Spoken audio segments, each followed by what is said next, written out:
All right, welcome everyone. I'm so glad to be talking to you today. My name is Lana Penley, and I'm the co-founder and CEO of MindFlow and former principal in Portland, Oregon. Actually, I just left the principalship in 2019, so it still seems a little bizarre to say former principal, but that's true. I left the principalship to pursue my dream of a consulting company.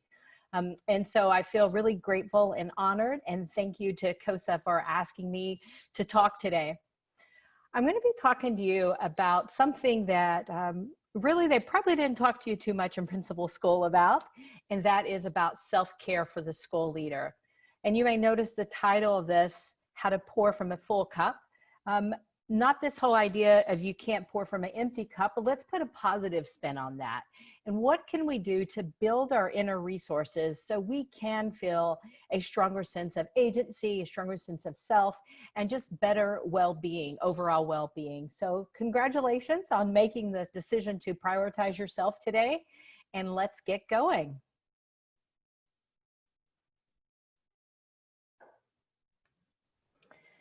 So as I said, the school year is getting ready to start. Let's see, I opened a school for 11 years as a principal in outer Southeast Portland at Marysville School.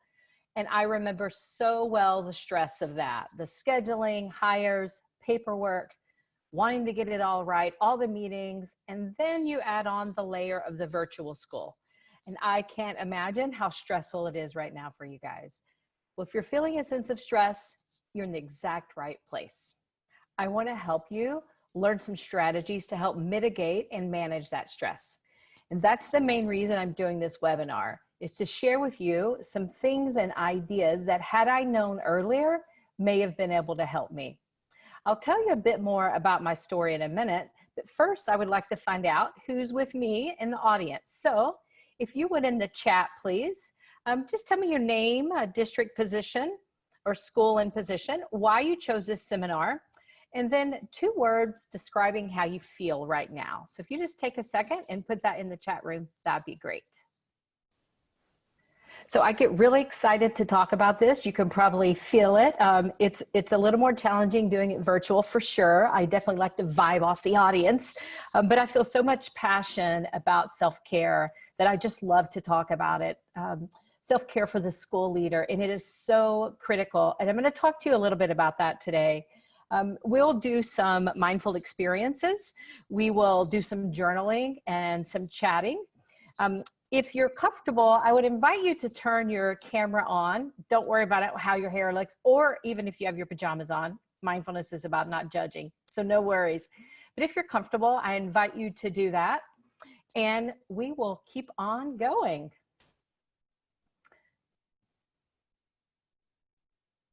All right, welcome to Seaside too. All right, there's some beautiful faces. I see it, I see it. Yeah. Okay, friends. So just quickly about MindFlow. So really, I started this company because I felt like there was a huge gap in the educational movement in regards to adult SEL. There was beginning to be a ton of work around student SEL, but really not much about the adults. And too often I see SEL implemented with the students, but the well-being of the adults are really not that often included in the conversations. And for the success of the school, success of the students, it must be there. And it's a lesson I learned, a very valuable lesson I learned in the principalship. I think it's similar to, let's say you're learning math. You have to learn how to do algebra before you can do trigonometry. So that's kind of the same theory, is learning this first. And the name MindFlow, when I was trying to decide what do I want to name this, and that's kind of a big thing, a big idea. What is the name you want? It came from this idea of me wanting to live a life that is not all struggle, but has a bit of flow to it. So every day doesn't feel like, oh, another drag, another struggle. But with mindfulness, I hope that I can teach strategies where our default can become flow. And it doesn't mean hard things won't happen, but when they do, we won't be so overtaken by them. And I'll tell you a little bit more at the end about some specific programs. So that's what we are, a mindful-based SEL program, And those are some of the partners that we have been working with so far. So we have to begin with a little mindful minute. So we're going to do a few minutes of breath work in a practice we call a mindful minute. You may have heard it called a grounding practice, an arrival practice, but it really helps us connect really with the right now. And part of mindfulness is to develop a greater awareness as to how we're feeling. And we use both our attention and our breath as a tool and a resource. At my school, we started all staff meetings, all PLCs, also with a mindful minute, some sort of grounding practice, and still virtual, that's going on in the virtual meetings. So I'm going to lead us through this. If you've been doing a lot of mindfulness, you feel really comfortable, that's great. If it's new to you, totally okay too. Everybody's invited to this. So I invite you to just push back from your computer a little bit, and you'll notice my voice will get a little lower. And just imagine yourself being still. Feet on the ground. And just begin to focus on your breath. And if you're comfortable closing your eyes or gazing down, and just begin to notice how you feel in this moment.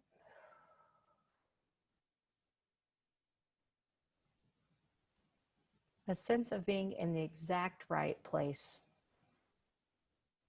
Nothing to do in this moment, but to focus on your breath. Feel your shoulders come down a little bit. And feel your breathing just lower down into your stomach.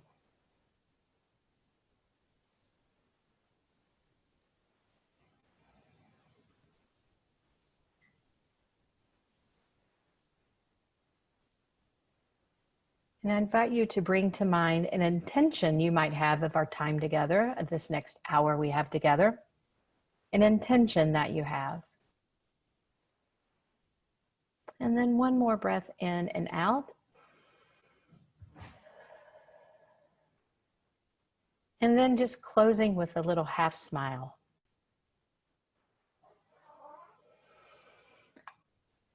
Thank you. So let's see how you're doing after just a few minutes of a mindful minute. So I'm going to invite you to put in the chat again, how are you feeling now? I know for me, it definitely helped me calm down and really attune to what I'm doing. But what was true for you? Any answer is okay. And Margaret just said more relaxed, shoulders soften. Yes, I could see a lot of people's shoulders up like this, including my own. Calm and refreshed. Great. More relaxed. More centered.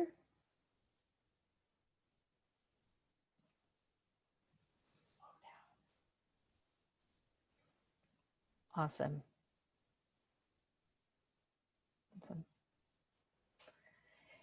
And I know I felt this pull as a principal of, oh, we don't really have time to do this. But what we found is when we implemented mindful minutes, it really began like, this is when we're starting our meeting. So if we're not using technology or phones, we're going to put those away. Of course, we are using technology now. But then this breath work really helped us be attuned to what we're doing. And it really helped our engagement, problem solving, and really connections with each other. So I invite you to consider that. Also, this mindful minute is something you can do straight away and when you're in your car or when you're finished with your work at the end of the day. This is something that you can do to just ground yourself and to really connect with your breath. Something very simple, but the results can be really profound. So let me just briefly tell you about my why, a little about me. Some of you might know this story, but what happened was in my second year of a principalship in outer Southeast Portland, we had the school crisis of a fire. And it was extremely traumatic. Everyone fortunately was able to get out of the fire unharmed physically, but emotionally there were a lot of issues you can only imagine, with some people feeling like they had to run out for their lives. And this was before ACEs, before the talk of SEL. But I knew that we needed something to help us heal. I didn't really know what that was, but that was more important than returning to learning academics. And I chose mindfulness as a way forward. Slowly over time, we began to change. We shifted from compliance and consequence to really a focus on care and compassion. It started with a curriculum, but then we began to add components each year until we got to, over time, over the years, a full school-wide implementation of mindfulness. We had great results. Referrals went way down, as did student suspensions and teacher turnover. And happiness, it went way up. Now, obviously, I'm simplifying, but this isn't an hour on what the Marysville model of change was. This is really about you, so I don't want to spend too much time on that, except to say we were really on to something. And as a leader, I began to shift. So as I began my journey into mindfulness, I realized, hey, I'm becoming happier, softer, clearer. And over time, people came to the school. They said, can you help us learn this? I realized that I was really being called to do something bigger. And that's where I came up with really wanting to help adults, beginning with the leaders and their well-being. So I'm going to try to play just a little 2-minute video. We'll see how this goes. If it's not working, can someone just post in the chat room, not working very well? Because I'm a little unsure how this is going to go.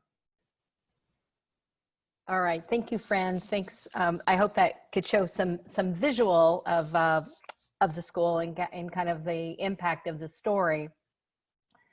And one of the things they did not mention, however, in the interview that I talked about was this idea of adult well-being. Interestingly enough, that didn't make the story. We know how that goes. But let's spend the rest of the time really talking about this. So we're going to begin with talking about SEL and stress, social and emotional learning and stress, mindfulness, and then some self-care strategies. So beginning with, I'm sure you've heard of CASEL. It stands for the Collaborative for Academic, Social, and Emotional Learning. Raise your hand if you've heard of CASEL. Probably most of you. Yep, heard of that. So exciting news, in their framework now, you can see component 2 actually says strengthen adult SEL. I'm glad that that's made it in there. Yay! It wasn't in there when it started. However, the issue is, you can see it says strengthen. Oh, a session by CASEL today, great. Strengthen adult SEL. There is an inference there, though, that that's already happening, and it's been my experience that it is not happening in most places, or that we know what to do.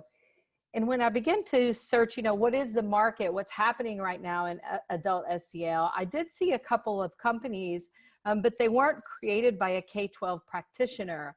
And so I said, I think there's something that can be offered here with a perspective of someone that's in the schools.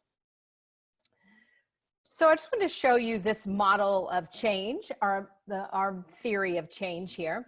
So typically in SEL, we'll dose the students, right? We get a curriculum that we're going to use for the kids. But this really assumes that all educators are in a good state and they're really ready, right? But the truth is, as we know, educators are really struggling right now. And that was even before the pandemic. But if we dose students, we might get a light impact for students to self, how they treat themselves, students to each other, students to teachers, and how they perform academically. But what has been my experience and some of the other schools that I have been working with, when we dose the adults along with a social and emotional curriculum for the students, the impact is in fact larger and can be felt in larger ways. So why do we need to focus on the adults first? Schools are stressed, right? Regardless, if you're well-funded or not well-funded, it doesn't matter. There is a lot of stress in schools. And the difference between a little stress, as we know, is good, right?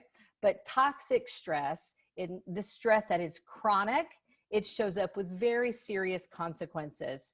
from decreasing our immune system, decreasing happiness, increasing feeling of isolation, and can lead to burnout. I mean, we've all heard teacher turnover rate, 30 to 40% each year. And about half of educators self-reported of high chronic stress. But let's talk about the leaders, because that's our focus today. So we're going to have a little quiz. So I have 3 questions for you there. Make a guess, if you would. What percentage of all schools get a new principal each year? Okay, and this came from Churn, an article, The High Cost of Principal Turnover. And what percentage of new principals quit by their 3rd year in the role? And then finally, what do you think it costs to develop, hire, and onboard a new principal? Okay, here comes the answers. 1/4 of all schools get a new principal each year. Wow, that is huge. What percentage of new principals quit by their 3rd year in the role? Right around 50%. And then what does it cost to develop, hire, and onboard a new principal? Around $75,000. So I hope this gives you some data and some talking points about how we have to invest in our leaders. So we're going to do a quick journaling. How stressed do you feel on average? What causes you the most stress? And what are your typical responses to stress?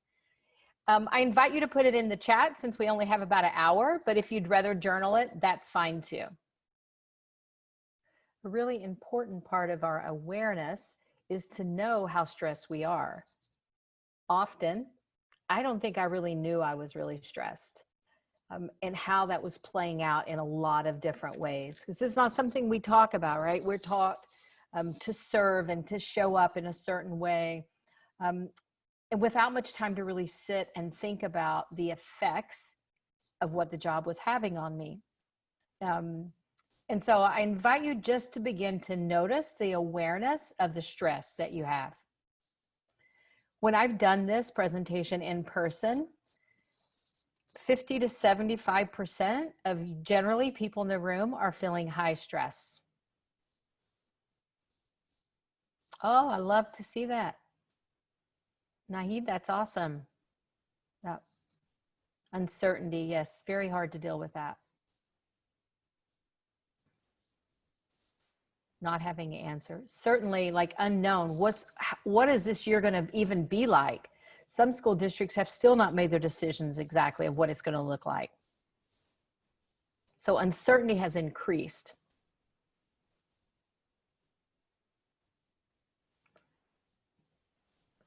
Let's take about 1 more minute.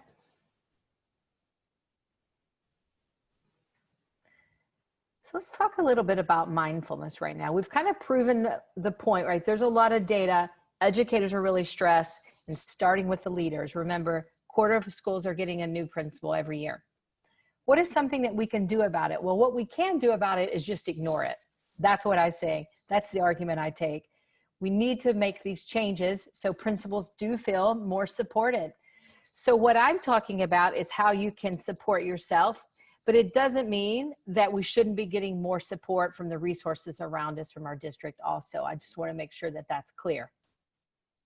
So what is mindfulness?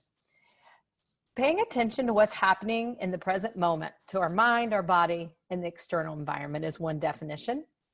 Obviously, I'm sure you've heard of it before. It goes back thousands of years, practiced by both religious and secular traditions in the East. Really a particular way of paying attention. There is an intention to be attentive, an openness to being present. As we begin to pay attention, we can begin to find ways of living that really work better for us. It's not the absence of thought. It's not exclusive to one group, one race or class of people. And there's been tons and tons and tons of study, and I invite you to look some of the research up about some of the benefits of mindfulness, including reducing reactivity, increasing physical health, increasing openness, compassion, improved relationships, increases well-being. And at the core, mindfulness is really moving away from automatic and towards presence. I remember sometimes I would turn around and like the whole day was gone and I would be like, I don't even know what happened with the day. Well, mindfulness can help bring this back where we can be a bit more present. An easy definition, if you just want to write this down, is being aware. Like I'm more aware of what's happening in me, right around me, and those in the larger world. So I love analogies. My teachers would tell you that. I always have analogies. So here's the one I like to use for mindfulness. What we are trying to do is sort of like surfing. So I visited Hawaii this past summer, before the pandemic, summer before, and I went to a beach and I watched these people surfing, and some were amazing. They bend and they could flow with the water and they weren't completely annihilated. And then there was others who probably would be like me if I tried surfing, and they were like just overwhelmed by the wave, almost like they were near drowning. Same setting, same ocean, very different experiences. If you think of this like leadership, our jobs, our schools are like the ocean. With mindfulness and resiliency tools, we can learn to surf it. Thinking about, oh, we can bend with this, we can surf this, and not be so overwhelmed by it. When I became better at managing my overwhelm, my sense of overwhelm, I definitely became happier and probably better at my job. So this, one of the ways is developing our own inner resources. We have resources inside of us. You have resources inside of you that we just need help sometimes coaching those and help us learn to surf. I love that. If you want to take a moment to just write that down. Yeah.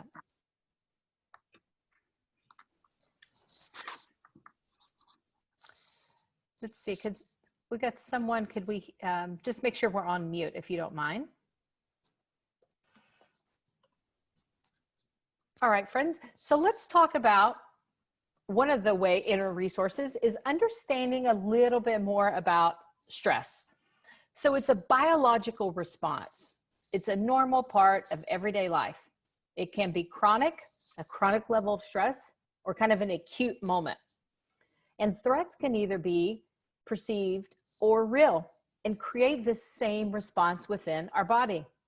This is good if your life is in danger, right? It's the function of the amygdala in the brain to ensure our survival. So if back in the day, in the Stone Age, if a tiger was chasing us, we were ready. We had to make a quick and loud and decisive action. We didn't have time to think through our options, but needed to make a split-second decision. Now the amygdala, really good at that. Here's the problem.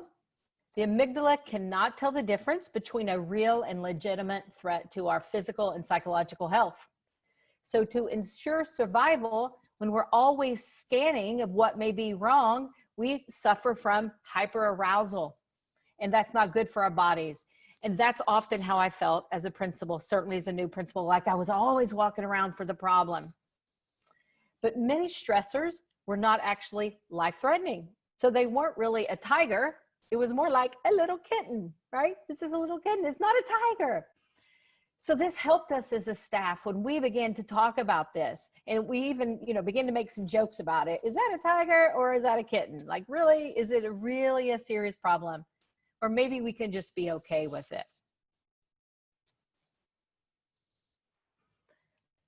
So I wanted to make sure we had about 30 minutes to go over some specific strategies, because it is very important to me that you don't sit through any training that I do and you leave there without something you can do with it right away. So very important to me. I want to talk about some self-care strategies. So I'm going to review 3 mindful habits and hacks for you. Habits and hacks. And this is going to really talk about us and help us with our self-care. Now, what is the definition of self-care? Any activity that we do deliberately in order to care for our mental, emotional, and physical health. It's knowing what we need and following through on that. And the thing that I didn't quite understand, I think I used to think of self-care as more of a narcissistic thing versus understanding self-care. When I'm practicing self-care, I have a better impact on the world. Thinking of it that way, it increases our ability to have a positive impact on the world. And what I realized is when I couldn't really be present and available for myself, how could I possibly be that way for others? Now, I wasn't caring for myself. It was a real challenge to try to care for other people. If not, we get sick, we get tired, we burn out. So I invite you to think about this idea of self-care. Actually, this presentation usually goes to about 2 to 3 hours, so we don't have time to do a lot of the journaling that comes with this. But it's really helpful to begin to think about what ways that you practice self-care currently. So make yourself a little note of that you will start paying attention to that. So the first thing I'm going to talk about, I'm going to give you 3 strategies, 3 habits and hacks. The first habit that helps us is an awareness. We are aware, it's our own internal state, preferences, and resources, and how they affect others. So we're aware that we're being stressed, or we're aware that we're not getting enough sleep, or we're aware that this relationship is good for us and this one is not. Increasing our awareness is really, really important. So that's the first habit I would really invite you to get more in touch with, is this sense of being aware. And what is the hack? Start your day with 5 mindful minutes. That's what I'd really invite you to start thinking about. I bet some of you are already doing that. So in the chat, is there anybody already practicing 5 mindful minutes, whether that looks like a meditation, a sitting, a walking meditation? I'd invite someone, if you go ahead and are doing this already, would you just put that in the chat? And if so, what app that you're using for that? One of the things I like about the Calm app is it gives you a 10-minute meditation in the day, and I don't have to make any choices because I have decision fatigue. Is that true for any of you guys? I'm sure it is. So not having to make those choices was very, very helpful. Yep, great. Love to hear all these suggestions. Yeah. So here's the number one thing. If you leave here with nothing else than this, if you start your day with just a sit for 5 minutes and just see what happens. I would really love it if you did that 21 days in a row. Don't believe me, just start it yourself. Let me give you my email at the end, and I want you to email me when you've done it.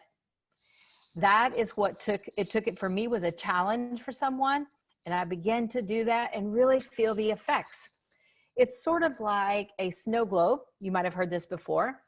You shake it up. That's what I was like. Well, sitting for those 5 minutes allowed that to just calm. So I really want you to take this to heart. If you're doing it, great, keep it up and do what works for you. And if you're not, starting tomorrow morning, you could use an app or you can just sit, whatever works best. There are some free ones out there too. A free one that I used for a while, I'll just put this in the chat here. Insight Timer and Simply Being. Now, once you start this, you'll notice, and again, if we had more time, 21 days for free. Great suggestion. They said 21 too.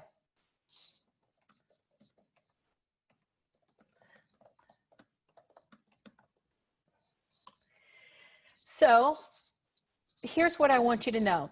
It still takes, I've been doing this for 6 years now. My mind still wanders all the time. So I used to think, oh, you can just sit and be still and your mind will never wander. No, it will wander, and then just bring it back to your breath. That's what we're really hoping to do. And why does this work? Something called neuroplasticity. Say that to yourself 3 times. What is happening in neuroplasticity? In the short term, when we're sitting, it allows us to regulate our nervous system. In that moment, we become more regulated. In the long term, it helps us rewire our brain. So you can imagine a school if everyone was starting like this, and as every classroom was starting with some sort of sit, of what a difference that can make from regulating everything. Bringing us to our next one is pause. I like to say it like this, pause. It's one of the biggest changes with myself with mindfulness is the pace and reactivity. And this was even when I was being a principal, not when I'm doing something different. But this pace, this reactivity occurred mainly because of a pause. It's sort of like when you work out and doing a bicep curl, right? It's the same thing. I'm pausing, I'm practicing, and I'm getting stronger and stronger at that. It happened to me in real time yesterday. I did a presentation and they wanted to do Google Meets. Anybody done Google Meets? New to me. Tons of tech issues with it. I could feel myself getting really stressed. And as a mindfulness teacher, you don't really want to show a lot of stress, right? So I was like, I'm going to have to take a pause, the person that was helping me.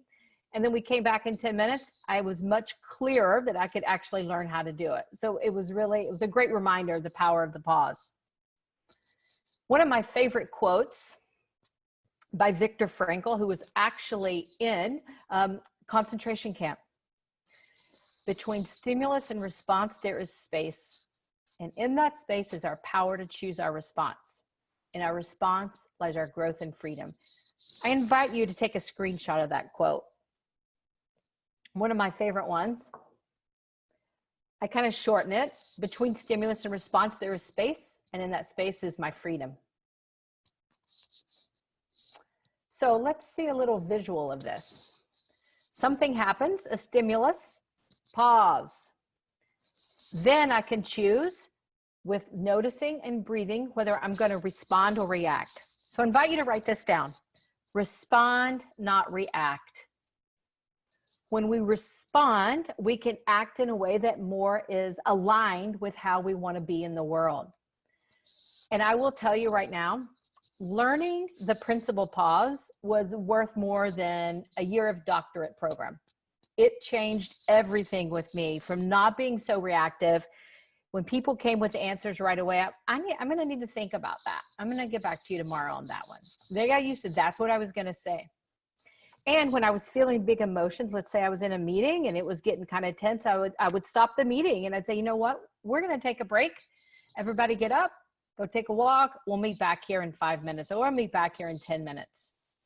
Because there's a reason. What is happening is our amygdala is calming down and we're getting in touch with our prefrontal cortex.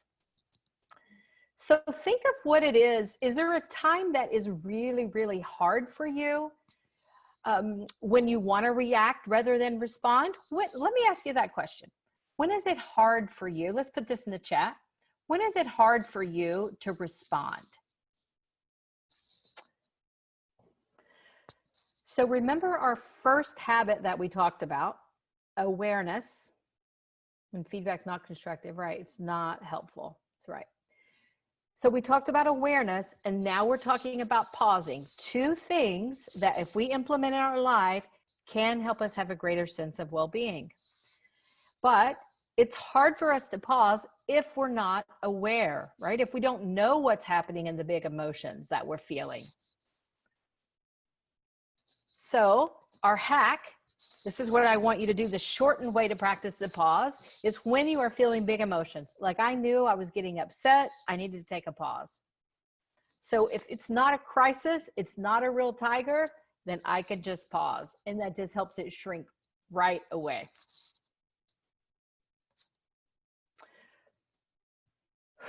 Take a breath. So my favorite one, they're all kind of my favorites, but this is really my favorite one, gratitude.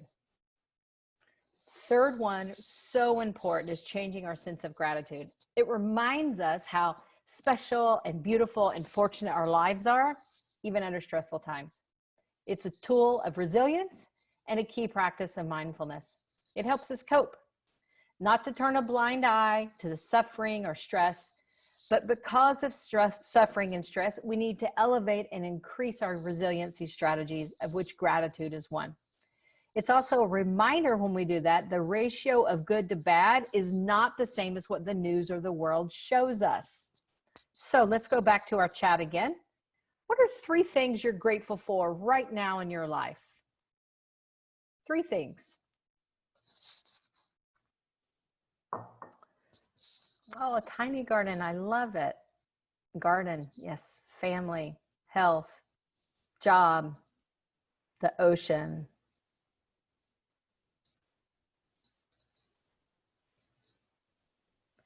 This is another really good thing to do with your staff. So you start with a mindful minute and then start with some sense of gratitude, and it really can change the tone of the meeting.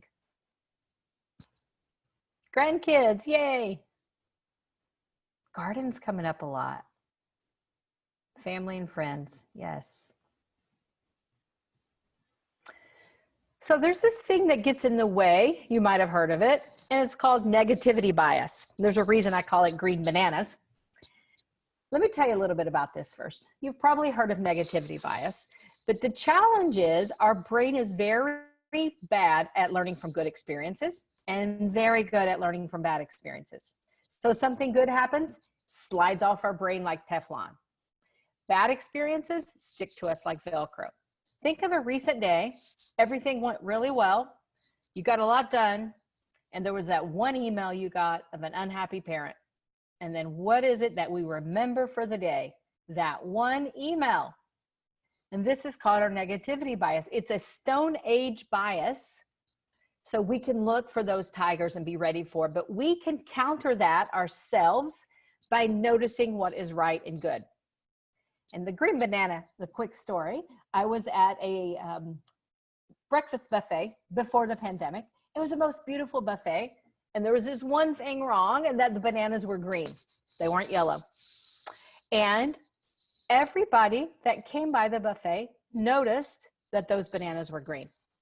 Didn't notice all the other beautiful things about the buffet. So I just did a little experiment and counted how many people they were. And I watched them because I'm kind of weird that way. There was, I think, about 12 people that came by, and 11 out of the 12 noticed the bananas. And I said something, comment about the green bananas. And I thought, that's it right here. This is negativity bias. We have all of this beauty, and yet that's what we focus on. And too often, that can be true for us too. So probably some of you already have a gratitude practice. Here's what I would like for you to do.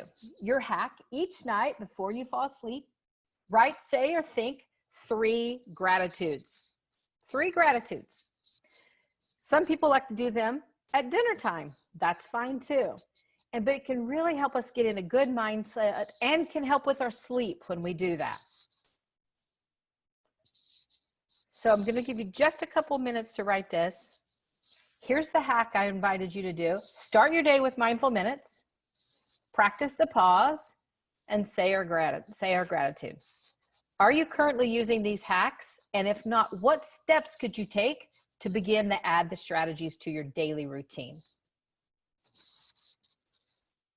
If you're doing all 3, great job.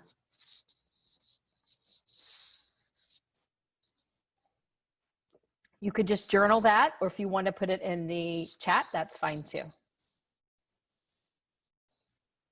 So easy to remember throughout our day, starting our day with the mindful minutes, practicing the pause during the day, and saying our gratitudes at night. Just simply those 3 things can make a big difference. Whew. Wish I had more time with you guys. So we talked about SEL and stress. We've talked about mindfulness. And we've talked about some self-care strategies. In closing, I want to tell you about 3 programs we're offering right now. Self-Care for the Educator Keynote. I'm doing this with a lot of schools, which is a 2 to 3 hour overview of mindful adult SEL strategies. Then we have, and that's a one-time thing, sort of what we did today, but really in a much longer portion. So we have more time to do some journaling and talking. The core series, and that's where I go to your school 4 or 5 times. And then a Mindful Leaders Network is where I'm working with all the district admin. I've worked with both David Douglas and Portland Public. And I'm currently doing Mindful Leaders Networks with them. So if you don't mind, I'm going to paste, one second, just an email list. And I'm going to invite you to put your name on here if you'd like to be on our email list, or if you would like me to contact you with some possibilities. It's a great back to school presentation. Virtual, of course. So if you would like to go to that Google Doc and put your name, position, and email and select which one you might be interested in. I'm currently doing the course series with about 9 schools right now. So I'll give you just a minute before we finish up here. Here again is the video for my school. Someone had asked me to resend that. And let's see, the last one. Okay, don't go yet. I have a big finish, a big finish. All right, I have fun. I have fun doing this. Okay.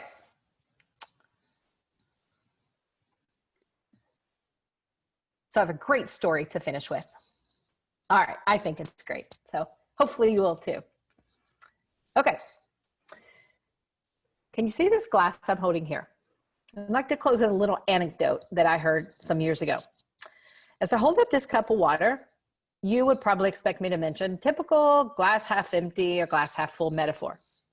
Instead, I'm going to ask you a question right now. How heavy is this glass of water I'm holding? Okay, how heavy?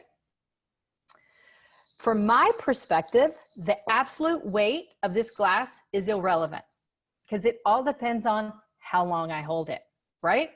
If I hold this for a second or two, or even a minute or two, it's light. If I hold it for an hour straight, its weight may make my arm ache. If I hold it for a day straight, my arm would like cramp up, get numb, maybe even like paralyze my arm, forcing me to drop the glass on the floor. In each case, the weight of the glass doesn't change. The longer I hold it, the heavier it feels to me. As a school leader, your worries, frustrations, disappointments, stressful thoughts are like this glass of water. Think about them for a little while. It's okay, nothing drastic happens. But think about these problems, perseverate on them when you get home all night, waking us up sleeping, then we can begin to have some really negative impacts on our life. And then we could really start to experience burnout. So that's what I'd like to leave you with, is to just put your glass down when you're done and come back into your life, the whole 360 of your life. You only get one of these. So we want to live it to our best. And we can be a school leader and practice well-being for ourselves. It is possible. All right, friends, please post in the chat one takeaway you might have. Let's see what we got here. Could be something I said or something you just thought about.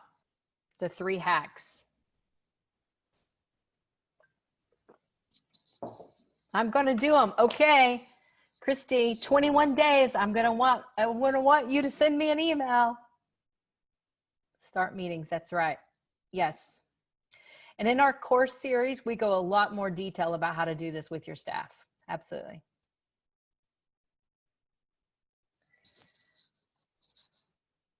Okay, friends, final thing, here's my contact information. I would like for you to fill out this survey if you wouldn't mind. I'm always looking for ways of what went well and what I can improve on. And if you wouldn't mind to fill out this Google Doc survey, that would be great. And here's my contact information. It is okay for you to text me anything that you want, especially if you're practicing mindfulness. I love to get those. And mainly, I just want to help educators and really change the conversation, interrupt the conversation. So we are talking about educator well-being and educator SEL. Thank you so much. Love to you all. I've enjoyed talking with you. Best wishes. Bye-bye.